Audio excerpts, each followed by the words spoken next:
जय हिंद दोस्तों, मैं किशन एक बार फिर से आप सबका स्वागत करता हूं। चलिए शुरू करते हैं आज के डिफेंस समाचारों को।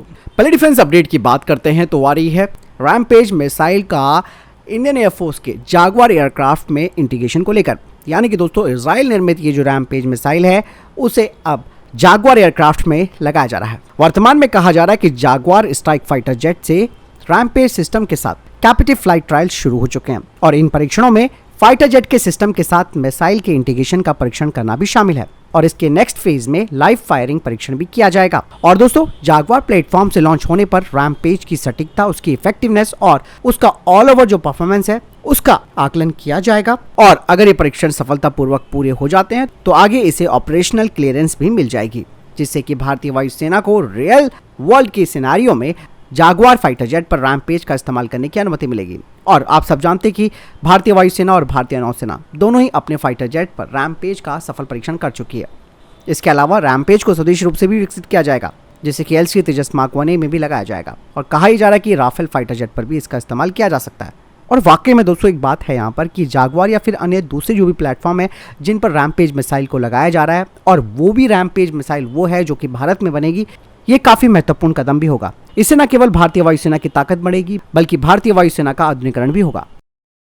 बढ़ते नेक्स्ट अपडेट की तरफ। दोस्तों भारतीय सेना के लिए जो ऑल टेरन व्हीकल्स है उन्हें अक्सर बाहर से ही इंपोर्ट किया जाता है, लेकिन दोस्तों ये सारी चैलेंजेस भारतीय स्टार्टअप कंपनियां देख रही हैं। ऐसे में ही भारत की company all terrain private limited, जिसे कि एथॉन के नाम से जाना जाता है, वो भारतीय सेना के लिए ऑल टेरन व्हीकल्स को तैयार कर रही है। और ये जो ऑल टेरन व्हीकल्स है वो भारतीय स्पेशल फोर्सेस को चुनौतीपूर्ण इलाकों में गश्त करने की अनुमति भी देंगे और साथ ही सबसे बड़ी बात यह है कि हमें इंपोर्टेड जो ATVs हैं उन पर निर्भरता भी कम हो जाएगी। एक्चुअली एथॉन का जो फोकस है वो 2 सीटर ATV जिसका नाम अश्व है और इसके अलावा आरव जो कि 4 सीटर वेरिएंट है उस पर है। इसके अलावा ये कंपनी दोस्तों अद्भुत नाम के भी ATV को बना रही है जो कि 6x2 ATV होगा, जो कि विशेष रूप से बेहतर कार्गो वहन क्षमताओं के लिए डिजाइन किया गया है। अभी कंपनी इनका शुरुआती परीक्षण कर रही है और ये जो ATVs हैं वो ऊबड़ खाबड़ इलाके में नेविगेट कर सकते हैं। इसके अलावा इनका इस्तेमाल रिकॉनेसेंस मिशन के लिए किया जा सकता है और साथ ही ये ATVs चुनौतीपूर्ण वातावरण में सैनिकों और आपूर्ति को प्रभावी ढंग से भी ट्रांसपोर्ट कर सकते हैं। बढ़ते नेक्स्ट अपडेट की तरफ। दोस्तों MKU और वेजविसर इंडियन आर्मर्ड व्हीकल्स यानी कि भारतीय बख्तरबंद वाहनों की सिचुएशनल अवेयरनेस को बढ़ाने के लिए एक महत्वपूर्ण काम कर रहे हैं और इसके लिए दोनों एक हुए हैं। इस साल की शुरुआत में MKU लिमिटेड और वेजविसर भारतीय डिफेंस मार्केट में एक साथ मिलकर सामने आए हैं।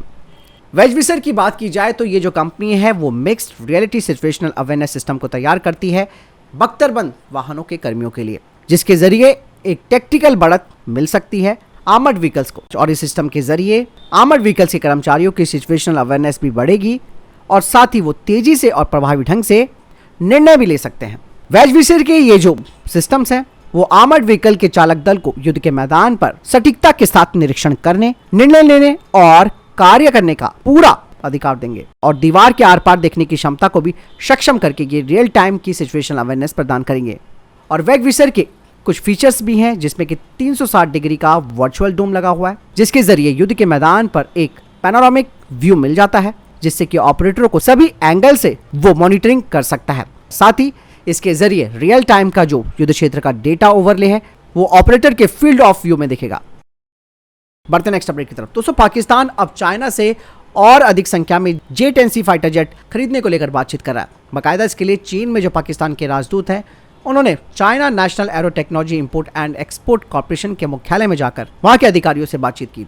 कहा यह जा रहा है कि अतिरिक्त J-10C फाइटर जेट को लेकर दोनों देशों के बीच बातचीत शुरू हो चुकी है। इससे पहले पाकिस्तान को 25 J-10C फाइटर जेट का पहला बैच मिल चुका है, जो कि उन्होंने भारत के राफेल फाइटर जेट के खिलाफ खरीदे हैं। अब रिपोर्ट में कहा जा रहा है कि पाकिस्तान और 25 J-10 खरीदने का लक्ष्य बना रहा है, जो कि उसे अगले 2 से 3 सालों में मिल जाएंगे और उनकी संख्या 50 तक हो जाएगी। दरअसल पाकिस्तान की वायुसेना अपने आप को आधुनिक बनाने के लिए हर तरीके से काम कर रही है। J-10C जो कि एक single seat single engine fighter jet है और ये अपनी स्पीड और एडवांस एवियोनिक्स के लिए जाना जाता है।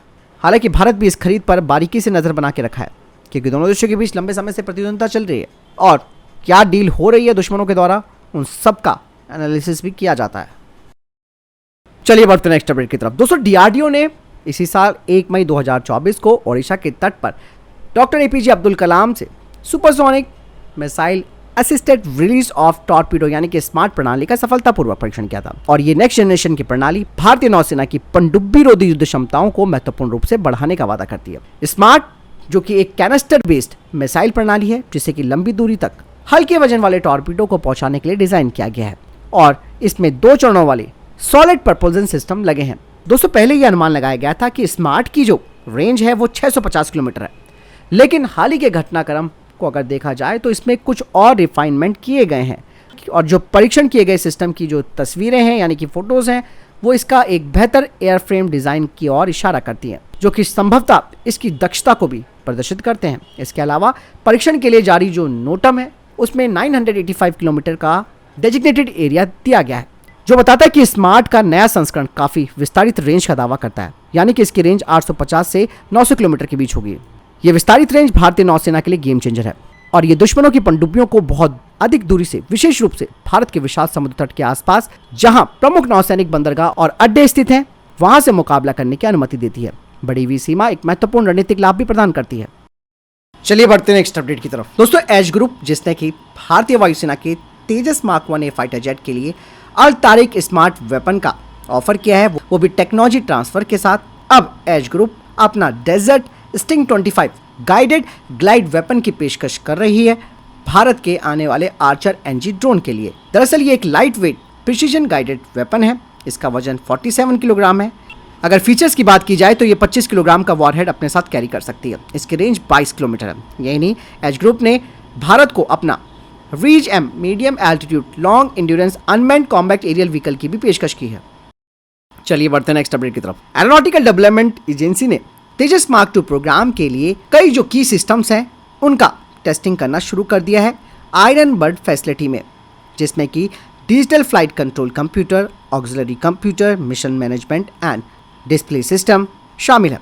और ये जो आयरन बर्ड है वो एक सिमुलेटर की तरह एक्ट करेगी, जिसे कि विशेष तौर पर इंटीग्रेटेड फ्लाइट कंट्रोल सिस्टम के लिए डिजाइन किया गया है, जो कि मिमिक करता है एक्चुअल एयरक्राफ्ट की, वो भी हार्डवेयर कंपोनेंट्स के साथ, जैसे कि कॉकपिट, प्रोजेक्शन सिस्टम और network of line replaceable unit configure, जो कि बिल्कुल सिमिलर एक रियल एयरक्राफ्ट की तरह होता है। बढ़ते नेक्स्ट अपडेट की तरफ। एक रिपोर्ट के मुताबिक कहा जा रहा है कि मलेशिया और इंडोनेशिया दोनों ही एयर लॉन्च वेरिएंट जो ब्रह्मोस सुपरसोनिक क्रूज मिसाइल का है उसे खरीदना चाहते हैं भारत से अपने Su-30 फाइटर जेट्स के। हालांकि दोस्तों, मलेशिया और इंडोनेशिया दोनों के ही भारत विरोधी स्वर होते हैं। ऐसे में इनको ब्रह्मोस का ये जो एयर लॉन्च वेरिएंट है उसे देना कितना कारगर होगा, कमेंट सेक्शन में लिखकर जरूर बताइएगा। डीआरडीओ की combat vehicle research and development establishment अब टैंक लॉन्च लॉइटरिंग म्यूनिशंस को तैयार कर रही है। लाइट टैंक जो कि जोरावर के नाम से जाना जाता है, उसके लिए कहा जा रहा है कि ये जो लॉइटरिंग म्यूनिशन है वो 600 mm पेनिट्रेट कर सकता है टॉप अटैक मोड में। डिफेंस पैच डीआरडीओ की defence materials and stores research and development ने एक एडवांस एयर ब्रीथिंग इंजन के लिए लिक्विड रैमजेट फ्यूल को विकसित करके एक ऐतिहासिक उपलब्धि हासिल की है और इस ईंधन का कल रैमजेट टेस्ट बेड पर सफलतापूर्वक परीक्षण किया गया। बढ़ते नेक्स्ट अपडेट की तरफ। दोस्तों, इसरो भारत के पहले मानव अंतरिक्ष उड़ान मिशन गगनयान के करीब पहुंच रहा है। वो एक महत्वपूर्ण पैराशूट प्रणाली को मान्य करने के लिए इंटीग्रेटेड एयर ड्रॉप टेस्ट करने जा रहे हैं और कहा जा रहा है कि इंटीग्रेटेड एयर ड्रॉप टेस्ट के लिए जो प्री मिशन परीक्षण है वो श्रीहरिकोटा स्पेस पोर्ट में शुरू हो चुके हैं। सिमुलेटेड क्रू मॉड्यूल और भारतीय वायुसेना के चिनूक विमान, जिन्हें कि मॉड्यूल को ड्रॉप ऊंचाई तक ले जाने का काम दिया गया है, ये दोनों साइट पर पहुंच गए। हालांकि परीक्षण कब किए जाएंगे इसकी तारीख की घोषणा नहीं की गई है, लेकिन अगले हफ्ते इनके टेस्ट किए जाएंगे और ये परीक्षण अंतरिक्ष से उनकी अंतिम वापसी यात्रा के दौरान चालक दल की सुरक्षा सुनिश्चित करने की दिशा में एक महत्वपूर्ण कदम होगा। बढ़ते नेक्स्ट अपडेट की तरफ। दोस्तों, चाइना ने अपने तीसरे एयरक्राफ्ट कैरियर फुजियान की पहली यात्रा शुरू कर दी है और इसे हिंद प्रशांत क्षेत्र में अमेरिकी प्रभुत्व को चुनौती देने के लिए तैयार किया गया है। फुजियान अब तक का सबसे बड़ा और सबसे उन्नत चीनी एयरक्राफ्ट कैरियर है, जो कि एडवांस एयरक्राफ्ट ऑपरेशन के लिए इलेक्ट्रोमैग्नेटेड एयरक्राफ्ट लॉन्च सिस्टम यानी कि ईमेल्स का इस्तेमाल करेगा। वहीं भारत के पास दोस्तों वर्तमान में 2 मध्यम आकार के एयरक्राफ्ट कैरियर हैं। फुजियान की क्षमताएं भारत को तीसरे एयरक्राफ्ट बनाने पर विचार के लिए प्रेरित कर सकती है, जो कि संभवतः 60,000 टन के डिस्प्लेसमेंट से अधिक हो सकते हैं। तो फिलहाल अभी तक के टॉप डिफेंस अपडेट्स। वीडियो के संबंध में कोई प्रश्न जवाब या आपका कोई सवाल है कमेंट सेक्शन में लिखकर जरूर पूछ सकते हैं। वीडियो को लाइक और शेयर जरूर कीजिएगा। जय हिंद, वंदे मातरम।